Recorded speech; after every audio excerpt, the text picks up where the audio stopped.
How's it going, everybody? It's Pilot Flame, and we are back with an off-season FPL video. First time me saying that, so it's good to have a little bit of a break, but that doesn't mean we can't stop talking about FPL. Today, we're going to be looking at some potential price changes for some goalkeepers that have been quite successful this season, and some that have underperformed just a little bit. So without further ado, let's get into the video. So with these price prediction videos over the off season, I just kind of wanted to go over a few players that were either very good in their role this season for FPL or maybe slightly underperformed, and we could potentially see some changes of prices. With the midfielders, it gets a bit crazy because some of them have done really well. For the likes of Bruno Fernandes, as an example, came in at 8 million. I don't expect him to be that price next season. He's definitely going to go up. So we're going to kind of take a look at some players that did good or did bad in FPL. And we're going to start off with the goalkeepers in this segment here. And none other than Nick Pope to start off with. For the goalkeepers, he was very good in this season, getting 15 clean sheets, 120 saves, and ended up with an ownership just shy of 1 in every 4 teams.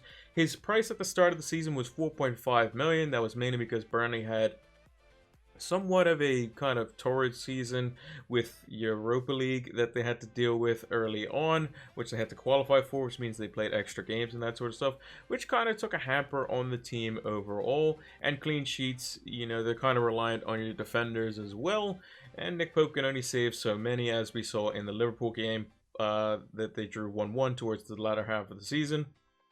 And overall he was, you know, quite successful, even though he didn't keep a clean sheet in that one. Couldn't stop the one shot that was basically unstoppable, but saved almost everything else in that game. And I think he's going to be a great asset. Unfortunately, I think he's going to be one of those goalkeepers that could be, you know, somewhat expensive.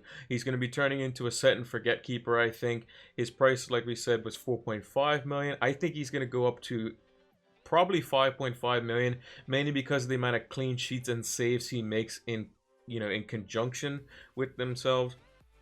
And I think that overall, he's going to be one where you get him, and then you get another goalkeeper that basically doesn't play, and then you play him for whatever fixture you have. Very similar to how you would go about playing Alisson or Ederson or a goalkeeper like that in like the supposed top 6 teams. And I think he's going to be, you know, one of those in contention for that, just because of how good he was playing. Also vying for an England spot as well. I think Nick Pope is going to be quite good. And even at 5.5 million, I think he's still going to be able to output some pretty good numbers next season, as the Euros are next season as well, with the World Cup looming as well because of the schedules being pushed back. And I think Nick Pope is definitely going to be a big part of that. So look out for Nick Pope next season. He will see a price rise, but I think that it's probably not going to be that big of a deal. 1 million in the beginning of the season might seem a bit harsh, but if he has good fixtures to start off, I think he's going to be a mandatory in most teams. Next up on our list, we have Wolverhampton Wanderers goalkeeper Rui Patrcio. Now, he doesn't have as good of stats as the other goalkeeper that I'm yet to mention, as well as Nick Pope in terms of the save department. However, he does maintain a similar number of clean sheets with 13 in the 2019-2020 season. He only had 90 saves in comparison to Pope's 120, and his ownership percentage was only 1 in 10 teams or thereabouts when the season ended, and he averages 0.5 less points than Pope as well. He did come in at the same price of 4.5 million last season, but I think that Patrcio was quite good this season. Wolves kept a lot of clean sheets because they just prevented shots from even hitting the goal, whereas Burnley they play slightly differently. Their 4-4-2 system kind of funnel shots into Pope where they are easily saved. So whether it be directly in the goal mouth, it may be more vertical, you know, kind of oriented shots where Pope may just have to stick his hand up or, you know, catch the ball into his chest rather than going laterally towards the corners of the goal. Whereas Wolves just kind of prevent shots completely, or they dispossess you when you get into the final third by playing their low block and kind of having their fullbacks or wingbacks, you know, in Doherty and Johnny and Traore and, you know, players like that are helping out defensively. Even Raul Jimenez and Jota and Podence, you know, players like that are going to be helping out as well. And it just makes life easier for Patrcio. But I think that he's probably going to suffer the most from this price increase, mainly because he'll be on the same pedestal as the like of Pope and likes of Dean Henderson, who's actually next on our list. And I think that He'll suffer from having less save points, but he'll probably get a similar number of clean sheets, which is why he was only 17 points off of Nick Pope, which is still, nothing to scrounge at. Wolves are going to be considered one of these European teams now, so his price point is probably going to go up based on the position in the league as well. So you notice that the likes of Alisson and Ederson and goalkeepers like that, who are in the top 2 teams in the league, their prices are going to be inflated because of the fact that they play on a team that typically goes out, scores goals, and they keep the ball from their opponent a lot more, which in essence makes it a little more likely that a goalkeeper is going to keep a clean sheet. Patrcio is probably not going to be that sort of goalkeeper, which is why I think I would like to see him come in at 5 million, but my prediction is that he's going to be coming in at 5.5 million, similar to the likes of Pope and Dean Henderson, who we'll get onto in a second as well. Next up, we have the formerly mentioned Dean Henderson. He had 160 points last season with 13 clean sheets, 97 saves, which is 7 more than Patrcio. He was owned by 15.7% of managers when the season finished, and he averaged 4.3 points per game, which is pretty good. And his price at the start of the season was 4.5. Now, much like most Sheffield United players, I think he will see a price increase, especially for the likes of their wingbacks as well. And there's going to be some position changes, so Lundstrom's probably going to be a midfielder as an example. But I think Dean Henderson will go up to 5.5 million, and that's mainly because of his output in terms of clean sheets and saves was quite good this season. I think him, Patrcio, and Pope will all be on a similar level because they all play for teams that are floating probably anywhere, in most cases, from 7th to like 12th potentially. That kind of bracket will see the 5.5 to 5 million goalkeepers, in my opinion, and I think they'll be up on the higher end. I think Burnley can go on and be even better than what they were last season. I think that Sheffield United can definitely do it as well, and Wolves can definitely retain their European place going into the following season as well. And with Henderson, I think that he's, a fantastic goalkeeper on loan from Manchester United, so there's speculations that he might go back there. There's also some bids in from Chelsea, from the rumor mill. And I think that he's a very highly touted goalkeeper. He is English as well, so looking at the replacement of Jordan Pickford alongside Nick Pope. And I think he's just going to be a great shot stopper overall. Does make mistakes every now and again. We definitely saw that early on in the season. He's not perfect by any means of the imagination, but he is a modern goalkeeper. He's very good with both feet. He can distribute the ball quite nicely. He's a very good shot stopper from close quarters and long range. And is, quite clutch and commands his box. That's what you want to see out of a goalkeeper. Someone who's very commanding, someone who's a presence on the field, and someone who kind of leads from the back, as it were. So I think Dean Henderson would definitely see a price increase this season to 5.5 million alongside Patrcio and Nick Pope.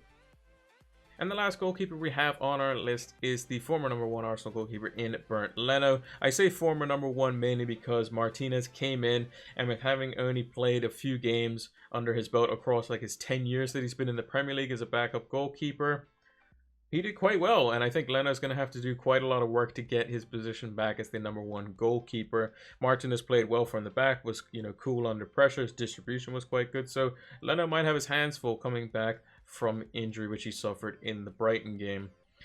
He had 114 points last season with 7 clean sheets, 113 saves, which was top at the time when he got injured. He's only 4.2% owned, mainly due to his injury and people selling him or leaving him on the bench and using another goalkeeper. 3.8 points was his average points per game, and his price, as we mentioned, was 5 million at the start of the season. Now, I think he could definitely be reduced in price this season, going down to 4.5, and that's mainly because Arsenal suffer a lot of shots on goal, a lot of shots on target, whether it be from outside the box or inside the box, just in general. Arsenal is the type of team that they basically want to beat you 4-3 rather than, keep a clean sheet and beat you 1-0. And, that's a respectable way to play, and I enjoy that. But that means that their goalkeepers and their defenders are probably going to be a little bit on the cheaper side, which if they start keeping clean sheets, then that would be quite good for us FPL managers. I think Martinez will also be priced at the same price because going into the season, we might not know who's going to start because Martinez was doing quite well. Leno's coming off injury.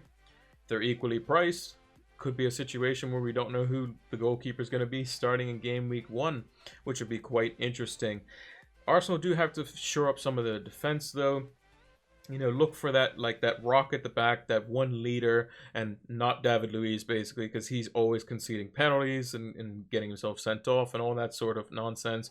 They need somebody who's going to be Mr. Consistent. He's going to start upwards of 35 games in the Premier League and be that rock at the back, you know, disciplined, solid, you know, kind of the way Virgil van Dijk plays for Liverpool, kind of the way Laporte plays for Manchester City. That type of consistency, that type of quality at the back, to where they can marshal it and kind of reduce the amount of shots that they concede and effectively keep more clean sheets, which would be better for them. But I definitely think Leno's price will go down this season, mainly due to the fact that Martinez came in and did quite well, and I think him and Martinez will be around the same price.